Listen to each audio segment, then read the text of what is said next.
Me llamo Meteo Aerni y soy científico especializado en orientación astronómica. Este es mi relato de lo que he vivido durante los últimos 14 años.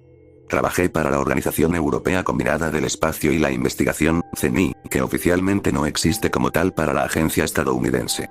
Éramos una especie de filial del CERN, pero con menos límites morales que preocuparnos. Utilizando tecnología suprimida en aras de los avances regionales, contábamos con un catálogo de tecnologías que nos haría parecer una organización de ciencia ficción. Teníamos la capacidad de construir aviones que pudieran viajar hacia y desde el espacio con menores requisitos de combustible y también los materiales que nos permitían fabricarlos a un menor coste.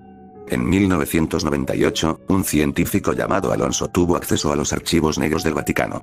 Decidió aprovecharlos al máximo, ya que se trataba de una rareza que ni siquiera con nuestra influencia podíamos conseguir. Alonso pudo pasar aproximadamente un año en los archivos, tras lo cual se le revocó el acceso por vencimiento. La investigación que buscaba estaba allí y la mencionó, pero lo que encontró fue lo que no esperábamos. Para contextualizar, el Vaticano había estado reprimiendo el avance científico durante más de 5 siglos. Muchos de los primeros libros científicos fueron quemados o almacenados en archivos secretos por temor a que perjudicaran sus propios resultados y redujeran las filas de creyentes, lo cual, a su vez, reducía su poder sobre el pueblo. Existen textos científicos que podrían cambiar muchas ideas hoy en día si alguna vez se publicaran, pero como cualquier autoridad, deben mantenerlos ocultos por temor a perder poder. Alonso nos contó a algunos de nosotros lo que buscaría, pero lo que encontró fue aún más importante. El científico o filósofo que encontró fue borrado de la historia por la antigua iglesia. Egor Lidiankine fue un filósofo que vivió en la Rusia de 1820. Fue astrónomo, filósofo y matemático.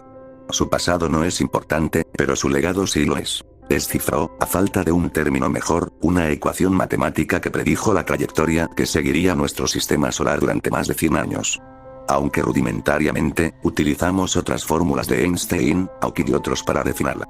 Egor también añadió elementos que nos harían dudar de si la información que tenía era suya, ya que se mencionaban agujeros negros reales, o más bien portales infernales, como él los llamaba, en otros cálculos. El equipo que trabajó en las ecuaciones se asustó, ya que las trayectorias calculadas eran, en cierto grado, correctas. En nuestra trayectoria como sistema solar, hemos rozado varios de estos agujeros negros que eran pequeños o, aún así, no lo suficientemente fuertes como para atraernos. Alonso y otros investigadores decidieron indagar en el pasado de Egor y buscar alguna indicación de dónde obtuvo exactamente la información que utilizó en su libro. Se encontró muy poco o nada en los registros de Rusia, por lo que el equipo tuvo que volver a solicitar acceso al archivo. Alonso solo obtuvo acceso durante 3 meses, con los puntos de interés anotados y las áreas que necesitaba buscar. Alonso se sumergió en el archivo. Regresó después de 3 meses con el rostro sombrío. Según él, encontró un monólogo de Egor hablando de su pasado, donde mencionaba que los cálculos que encontró eran recreaciones de un conjunto de pergaminos que había encontrado mientras visitaba a una familia en el norte de Rusia. Dichos pergaminos fueron posteriormente vendidos a un coleccionista. Aunque no era un verdadero filósofo, Egor logró aprender a calcular y también dominó gran parte de lo que descubrió. Existían otros cálculos similares, pero descubrimos que las autoridades eclesiásticas los quemaron junto con el autor para encubrir su obra. Nunca se mencionó al coleccionista y buscar a esa persona sería casi imposible, por lo que el libro confiscado era todo lo que teníamos. Nos llevó más de un año trazar la ruta astral que tomaríamos como sistema solar, tras lo cual añadimos elementos como asteroides y similares para comprender mejor a qué nos enfrentaríamos. Tras mucho debate, intentamos añadir una ruta adicional de agujeros negros y, para nuestro mayor temor, íbamos a estar muy cerca de uno en aproximadamente 2 años. Era difícil predecir el tamaño de ese agujero negro, pero los cálculos solo indican que estaremos cerca. Nuestros superiores fueron notificados y decidieron organizar una expedición con una sonda antes de tomar ninguna decisión adicional. La sonda sería algo mucho más avanzado que lo que otros países lanzan para su exhibición pública. La tecnología que teníamos a nuestra disposición estaba décadas por delante, ya que se complementaba con tecnología de otro mundo. La construcción de la sonda tardó aproximadamente un año y, cuando estábamos listos para el lanzamiento, la tecnología interna debía aclimatarse al frío espacial, ya que no podíamos permitirnos calentar la sonda para mantenerla caliente y permitir su funcionamiento. La sonda estaba alimentada por un módulo de fusión fría creado por un científico alemán a finales de los 70 y perfeccionado por nosotros a finales de los 90, por lo que, en términos de energía, teníamos una batería que le duraría a nuestra sonda unos 30 años sin necesidad de renovar la fusión. Se estaban llevando a cabo otros preparativos al mismo tiempo, ya que, de ser necesario, se tendría que enviar un equipo para continuar el estudio. Aunque una expedición a un agujero negro era prácticamente un suicidio, necesitábamos ampliar la información para no perder esta valiosa oportunidad. En mayo de 2003 llegó el momento de enviar la sonda a su lugar destinado en el espacio y la historia, cargada con sondas y otros instrumentos similares, se realizaron todas las pruebas y también pasó algún tiempo en el espacio para verificar cualquier problema que pudiera surgir. Usando el Shadowbird XVR-3 de diseño estadounidense, vimos el lanzamiento de la sonda y seguimos su liberación en el espacio hasta la trayectoria calculada. Fui yo quien calculó la ruta esperada.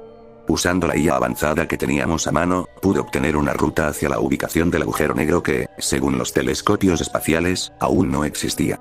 Una vez en la ruta, fue un juego de espera, ya que la velocidad que habíamos establecido era cercana a la velocidad de la luz y tardaríamos aproximadamente 7 años en alcanzarla. Sí, el agujero negro estaba tan cerca según los cálculos de Gore. Para monitorear las comunicaciones, los equipos tuvieron que turnarse porque estas llegaban en ráfagas y contenían información que estaba cambiando la comprensión de cómo funciona el espacio. El tiempo no es relativo, sino una medida de distancia que puede distorsionarse y destruirse en el espacio. Nos aferramos a él con nuestras vidas y lo usamos para medir nuestra existencia. En el exterior, carece de valor, como luego comprendimos, y ahora tememos que lo que entendemos del tiempo sea solo una mota de polvo en la superficie de lo que realmente significa.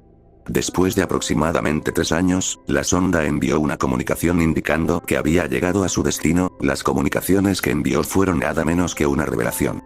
Las imágenes enviadas fueron aún más aterradoras, ya que mostraban una vasta masa negra, nada como lo que muchos científicos evocaron en su imaginación colectiva.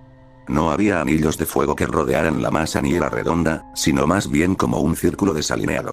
La gravedad que se esperaba que estuviera a su alrededor era fuerte, pero no como, de nuevo, se esperaba.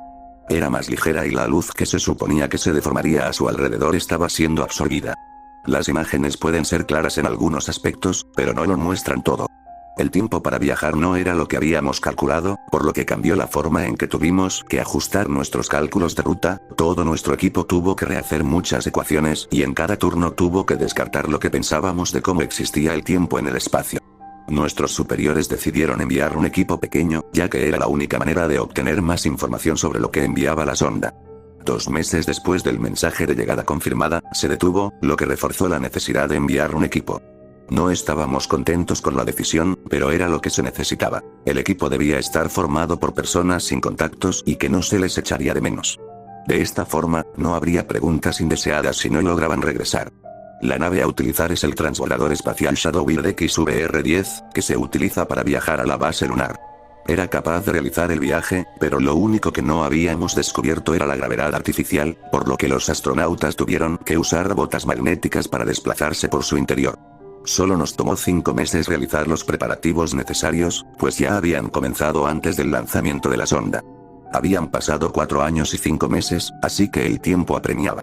Si estábamos en lo cierto y los cálculos gravitacionales eran fiables, en aproximadamente 46 años podríamos estar encaminándonos a ese mismo agujero negro. Llegó el día del lanzamiento y vimos al equipo subir al transbordador y despegar. Fue como ver a un amigo volar a otro país. El Shadowbird no necesitó un lanzamiento espacial comercial, ya que estaba propulsado por el mismo núcleo de fusión, pero de mayor tamaño. Tardaron aproximadamente 4 horas en alcanzar un espacio seguro y alcanzar velocidades cercanas a la de la luz. Esperamos, las transmisiones eran tan constantes como la sonda y dado que tenían mejores instrumentos de imagen, las imágenes enviadas eran asombrosas de contemplar. 2 años y medio después, finalmente recibimos la transmisión que confirmaba la llegada. Estaban mucho más lejos que la sonda, así que la fecha anterior. La información transmitida fue inmensa y me mostraron imágenes que me erizaron los pelos de la nuca. El tamaño de esta cosa era colosal. Parecía interminable, parecía que habíamos encontrado el fin del espacio. El astrofísico que formaba parte del equipo habló de cómo el espacio parecía fluir alrededor del agujero negro, más bien como si este también absorbiera el espacio a su alrededor. Los instrumentos seguían dando resultados negativos, ya que las señales de la sonda simplemente se absorbían y nada parecía funcionar. Las transmisiones tuvieron que ser potenciadas más de 10 veces la potencia necesaria para enviarlas o simplemente rebotaban. El equipo también notó que la nave terminó creando una forma de gravedad artificial, ya que los objetos que normalmente flotan caían como lo harían en la Tierra y, cuanto más se acercaban, la gravedad se hacía más fuerte. Nuestros superiores ordenaron que se mantuvieran las distancias y que no se acercara. El equipo afirmó que sí, pero parecía que el área de influencia se expandía y se veían obligados a alejarse cada vez más. Aún así, los resultados eran los mismos, y ahora nos informaban de que 2 miembros del equipo habían fallecido por vejez, según los exámenes realizados por la médica residente.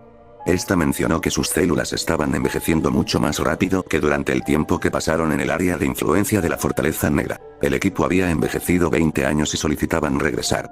La orden de regreso se envió sin dudarlo, pero parecía demasiado tarde, pues la última transmisión enviada fue la siguiente: es lo mejor que puedo recordar textualmente. Al equipo de la Tierra, no envíen otra tripulación ni sonda a estudiar este agujero negro.